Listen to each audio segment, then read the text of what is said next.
Hey guys, welcome back to my channel. Ew, that's disgusting. Ew. Okay. Hi besties, welcome back to my channel. Today we are going to be talking about what I read in the month of October. We're going to do this from lowest rating to highest rating.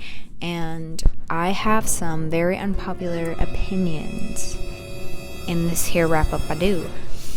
So, the first book we're going to be talking about... I'm so nervous to talk about this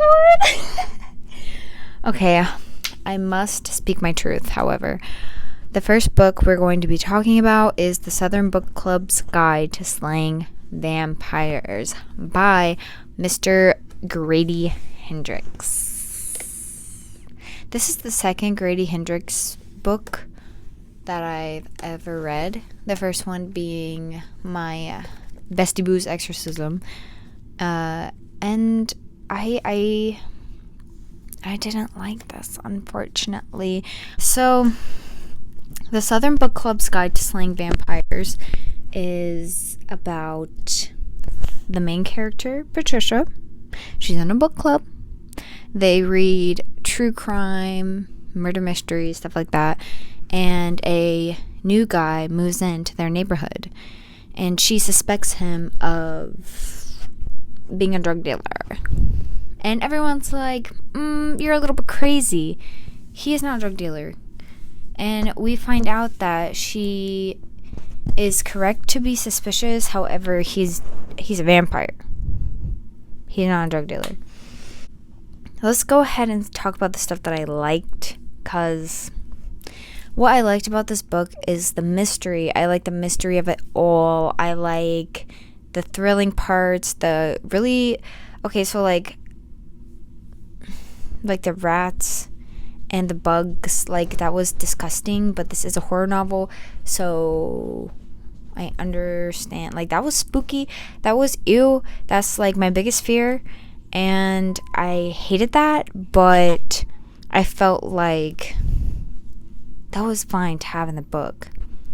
However, that's like the only thing I liked about it, because I did not really like the characters, and I didn't like how they treated the main character, and I just thought that was kind of like okay. So what I disliked about it was the whole guy, the whole vampire guy. Like, first of all, it would have been better if we didn't know that he was a vampire. It would have been better if we had that mystery about it. Like, if we didn't know he was a vampire. I didn't like the how he interacted with the underage children. If you know, you know. That is a big trigger. There's like, this whole entire book is filled with trigger warnings. So if you want to read this book, you really should look it up, because there's an essay scene that nobody talks about. Nobody even mentions it at all. And it's like disgusting and showed. And then, of course, the misogyny was like, what? Like, there's so much stuff that was in this book that shouldn't have been in this book. Like that wasn't needed, you know? And also, like, the book club itself was not in it that much. I really thought it was going to be about, like, these old ladies trying to fight this vampire. But it was not. And I never want to talk about this book again, so I'm moving on. The next one I had was a buddy read with Be Bookish on Instagram. That's my friend. We read books together all the time. And this one, it was a no for me, dog. Because... Okay, so this is Dead Silence by S.A. Barnes. This, on Goodreads, the summary says, Titanic meets The Shining. I, however, strongly disagree. So we follow Kavalik. She is not a captain, because they're not on a boat ship. They're not on a boat ship. They're on a ship in the sky, in space, and I could not get past that. I could not get past them being in space and not in the water. So,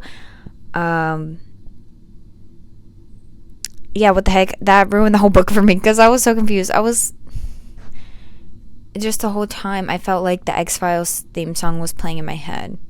But what I did like about it was the thrills, the jump scares, the what the heck is going on in this book. Like, it had a very good mystery about it. I rated this book 2.5 out of 5. And this is also one that I never want to talk about again, so we're going to be moving on. Okay, and the next book I read was The Flowers of Evil. It was a manga. This boy is obsessed with this book called The Flowers of Evil, and it ends up messing with his brain, and he's going like a little bit insane, and he's obsessed with this girl in his class, but he's also getting bullied by this different girl because he does some very questionable things. I rated that 3 out of 5 because it was not giving all the way, but it was giving a little. It was giving a little. Next one up is The Ex-Hex by Erin Sterling. This is about 19-year-old Vivian and her bestie Boo curse Vivian's lover when they find out he's actually engaged. 10 years later, he shows up in town and some strange things are happening. Did they curse him for real? Or did they hex him for real? Did they not? Or were they just messing around? I guess you'll have to find out. I rated this 3 out of 5 stars. I liked the romance of it all. I liked the magic. The setting was okay. What I did not like about it was I did not really feel a connection to any of the characters, and I thought the plot was just a tiny bit bland. But I am interested in reading this sequel because I heard it's better. And like, I love a witch story, so anything it's about witches, I'm in. For my next, this is another thing I'm afraid to mention, but it's okay because speak my truth. Okay. The Secret History.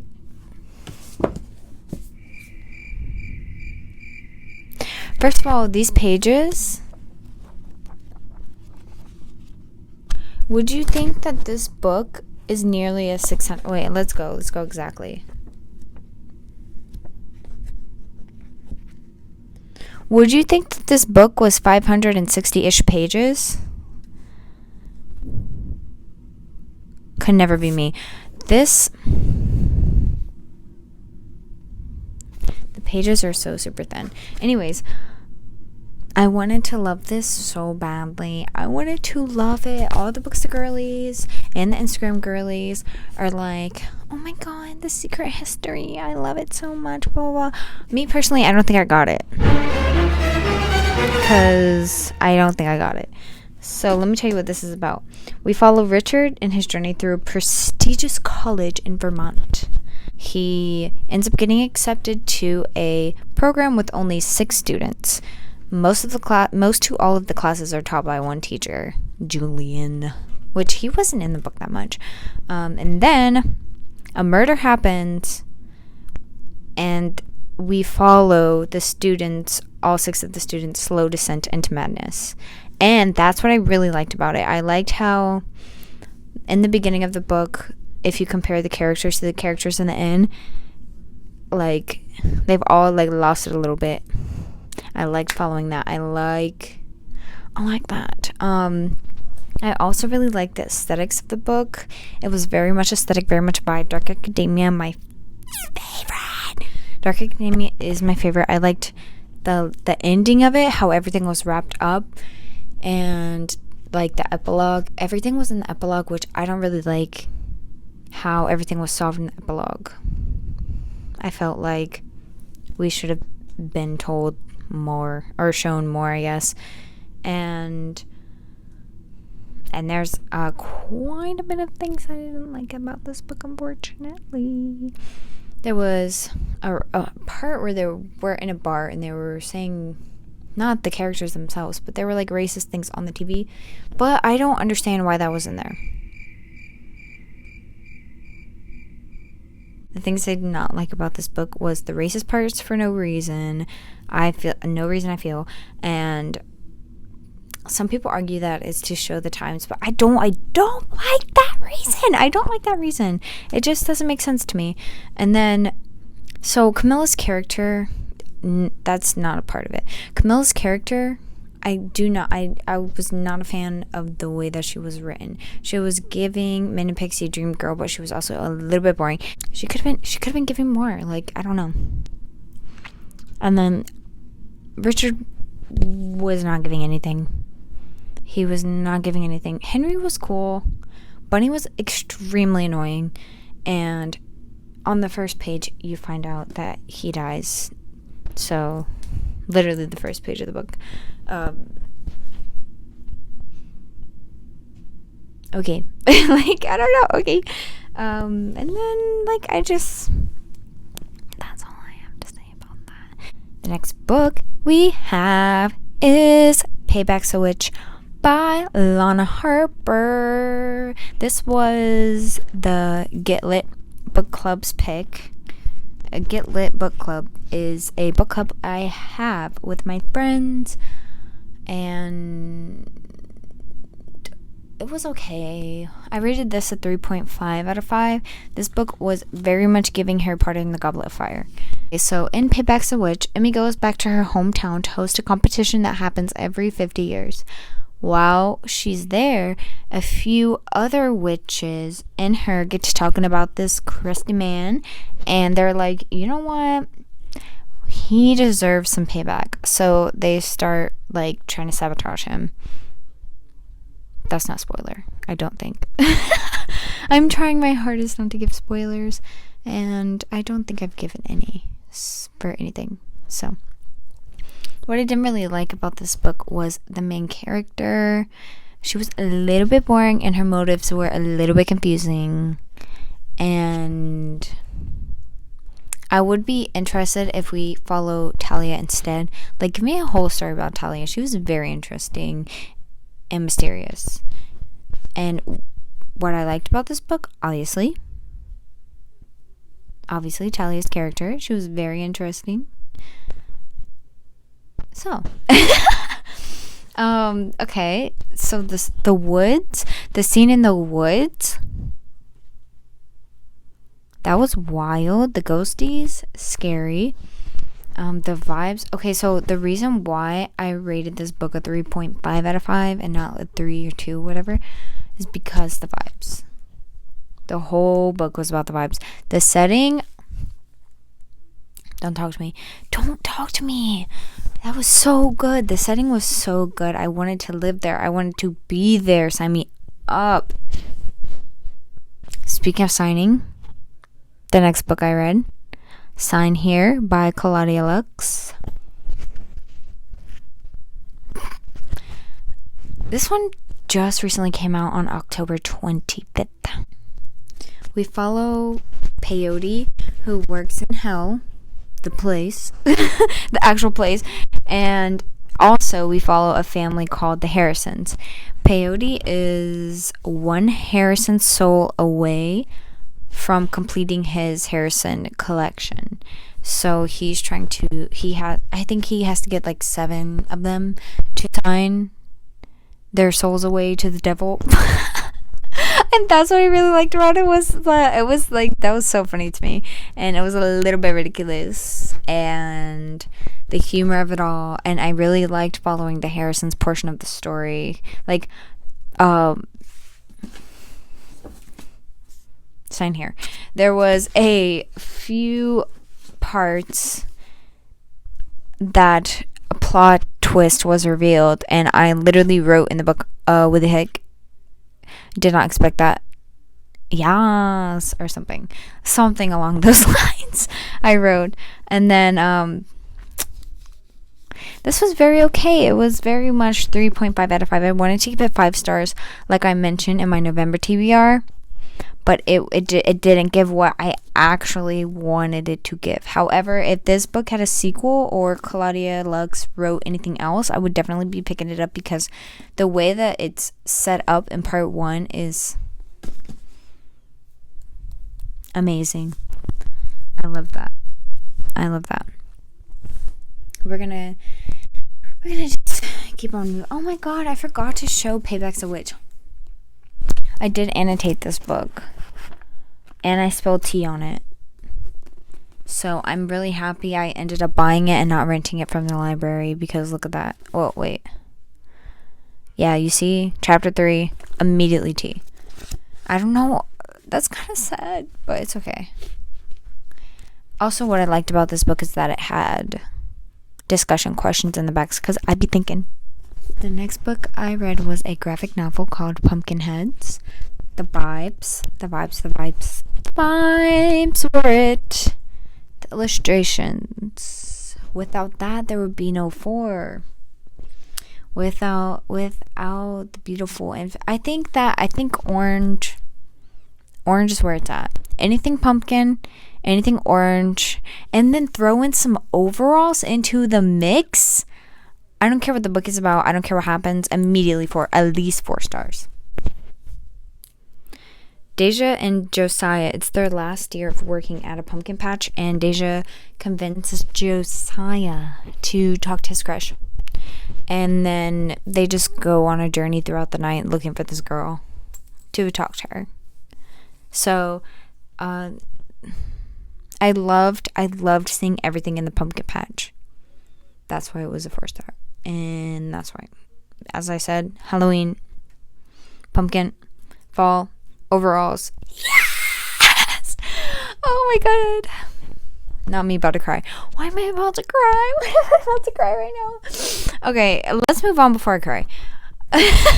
The next one we're going to talk about is Hawk Mountain by Connor Habib.